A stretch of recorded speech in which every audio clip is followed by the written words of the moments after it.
Hello guys, welcome back to our channel. நம்ம previous வீடியோல எம்மிங்கும் எம்ப்ராய்டரியும் எப்படி பண்றதுன்னு சொல்லி நம்ம கத்துக்கிட்டோம்.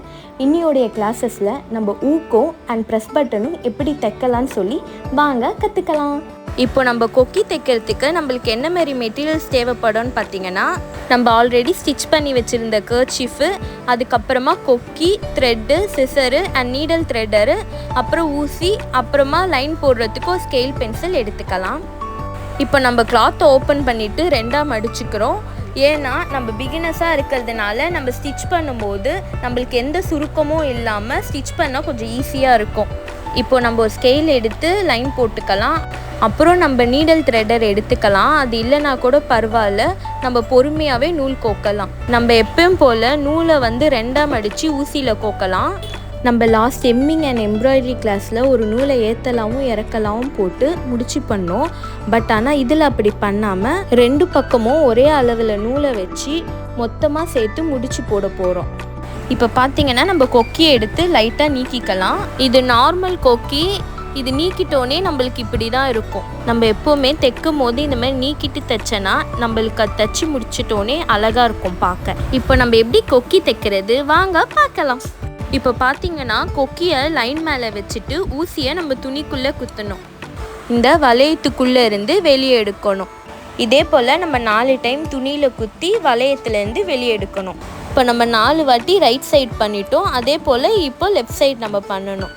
அகைன் நான் உங்களுக்கு திரும்பவும் சொல்லுறேன், துணியில் நம்ம ஊசியை குத்தி வளையத்துலேருந்து வெளியே எடுக்கணும், அவ்வளோதான். இப்போ இதை நம்ம தைச்சிட்ட பிறகு மேலே இருக்கிறத ஸ்ட்ரெயிட்டாக வச்சுக்கோங்க, க்ராஸாக இருக்கக்கூடாது. இப்போ ஊசியை அந்த கொக்கி கீழே துணியில் குத்தி நம்ம பக்கமாக எடுத்து அந்த கொக்கிக்குள்ளே மாட்டி திரும்பவும் துணியில் குத்தி எடுக்கணும். அகைன் நூலுக்குள்ளே மாட்டி கீழே துணியில் குத்தி எடுக்கணும்.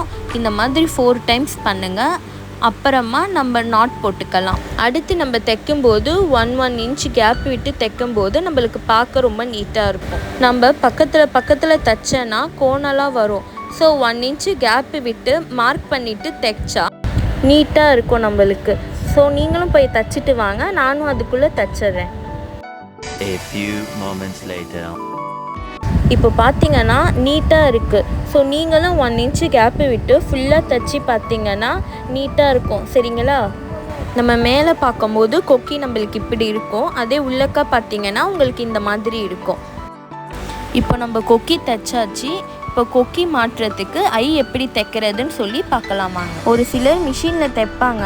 அதை பார்த்தீங்கன்னா நம்ம உடம்புக்கு கொஞ்சம் லூஸாவோ டைட்டாவோ பண்ணும்போது அது கழண்டுடும். நம்ம எப்படி முன்னாடி ஊசிக்கு நூல் கோத்துமோ அதே போல் இப்போவும் ஊசிக்கு நூல் கோத்துக்கலாம். இப்போ நம்ம ஊசியை கீழ் வழியாக இருந்து மேலக்கா எடுத்து நம்மளதுலேருந்து ஆப்போசிட் சைடுக்கு குட்டி கேப் விட்டு ஊசியை வெளிக்கா எடுத்துடலாம்.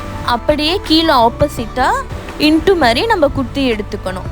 திரும்பவும் நம்ம அதே போல் குத்தி எடுத்துக்கிட்டு ஊசியை நம்மளுக்கு இப்படி குத்தி முடிச்சு மாதிரி வரணும். நம்மளுக்கு எப்படி எம்மிங்கில் முடிச்சு மாதிரி வந்துச்சோ அதே போல் இதுக்குமே வரணும் நம்மளுக்கு. அகைன் நான் உங்களுக்கு இன்னொரு வாட்டி சொல்கிறேன், ஊசியை உள்ளக்கா விட்டு நூலை ஊசிக்கு கீழே மாட்டி வெளியே எடுக்கணும், அவ்வளவுதான். இதே மாதிரி இன்ட்டு ஃபுல்லாக முடிச்சு போட்டு தைச்சிட்டே வரணும். நம்ம இந்த சைடை பார்த்தீங்கன்னா உங்களுக்கு முடிச்சு மாதிரியே தெரியும், அவ்வளவுதான். இதே போல் நீங்களும் தைச்சிட்டு வாங்க, நானும் அதுக்குள்ளே தைச்சிட்டு வந்துடுறேன். இப்போ பார்த்தீங்கன்னா ஃப்ரண்ட்டில் நம்மளுக்கு இந்த மாதிரி. ஸோ இப்போ பார்த்தீங்கன்னா நம்ம கொக்கியும் ஐயும் எப்படி தைக்கிறதுன்னு சொல்லி கற்றுக்கிட்டோம். இப்போ நம்ம அடுத்து ப்ரெஸ் பட்டன் எப்படி தைக்கிறதுன்னு சொல்லி வாங்க கற்றுக்கலாம். நம்மளுக்கு கொக்கிக்கு எந்த மெட்டீரியல்ஸ்லாம் தேவைப்பட்டுச்சோ அதே மெட்டீரியல்ஸ் தான் இப்போ நம்மளுக்கு தேவைப்பட போடுது. ஆனால் நம்மளுக்கு கொக்கிக்கு பதிலாக நம்ம ப்ரெஸ் பட்டன் இதில் யூஸ் பண்ண போகிறோம். இப்போ பார்த்தீங்கன்னா இந்த ப்ரெஸ் பட்டன் அதிகமாக எதுக்கெல்லாம் யூஸ் ஆகும்னு பார்த்தீங்கன்னா, பாட்டிங்க போடுற ப்ளவுஸுக்கு, குழந்தைங்க போடுற ஸ்கர்ட்டுக்கு, ஸோ இதுக்கெல்லாம் ரொம்பவே யூஸ். இப்போ நம்ம தைக்க ஸ்டார்ட் பண்ணிக்கலாம். அதுக்கு ஃபஸ்ட்டு நம்ம ஒரு லைன் போட்டுக்கலாம். சேம் இதுவுமே நம்மளுக்கு கொக்கி போல தான் நூல் போட்டுட்டு முடிச்சு ஒன்றா போட்டுக்கலாம். இப்போ நம்ம ப்ரெஸ் பட்டனை எடுத்து அந்த லைனுக்கு மேலே கரெக்டாக வச்சுக்கலாம். இப்போ நம்ம ஊசியை துணியில் குத்தி அந்த ஹோல்ஸ் வழியாக நம்ம வெளியே எடுத்து இதே போல் நம்ம 4 வாட்டி குத்தி எடுக்கணும். பேலன்ஸ் அந்த 3 ஓட்டையிலையுமே அதே போல் நம்ம குத்தி எடுத்து தைக்கணும். இதே போல் நீங்களும் தைச்சிட்டு வாங்க, நானும் தைச்சி முடிச்சிடுறேன்.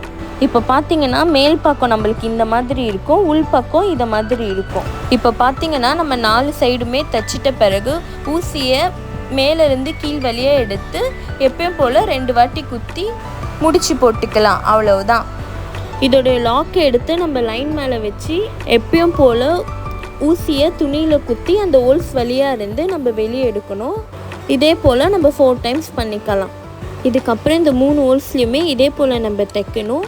நீங்களும் தைச்சிட்டு வாங்க, நானும் தைச்சிட்றேன் அதுக்குள்ளே. இப்போ பார்த்தீங்கன்னா ஊசியை மேலேருந்து கீழக்கா குத்தி எப்பயும் போல் நம்ம நாட் போட்டுக்கலாம். இதுக்கு அவ்வளோதான். ஃபைனலி நம்ம ப்ரெஸ் பட்டன் எப்படி தைக்கிறதுன்னு சொல்லி பார்த்தாச்சு. இந்த 2 ஸ்டிச்சிங்கில் உங்களுக்கு என்ன டவுட் இருந்துச்சுன்னா கமெண்ட் பாக்ஸில் கமெண்ட் பண்ணிவிடுங்க. இந்த வீடியோ உங்களுக்கு பிடிச்சிருந்தாலும் புரிஞ்சிருந்தாலும் ஒரு லைக் போட்டுருங்க. ப்ரீவியஸ் வீடியோ பார்க்காதவங்க கீழே டிஸ்கிரிப்ஷனில் லிங்க் கொடுத்துருக்கோம், மறக்காமல் கிளிக் பண்ணி பார்த்துருங்க. இனி வர அப்கமிங் வீடியோஸ்க்கு நம்ம சேனலை மறக்காமல் சப்ஸ்கிரைப் பண்ணிடுங்க. நோட்டிஃபிகேஷனுக்கு உங்கள் பொண்ணான கைகள்னால அந்த பெல் ஐக்கானை கிளிக் பண்ணிடுங்க. தேங்க்ஸ் ஃபார் வாட்சிங்.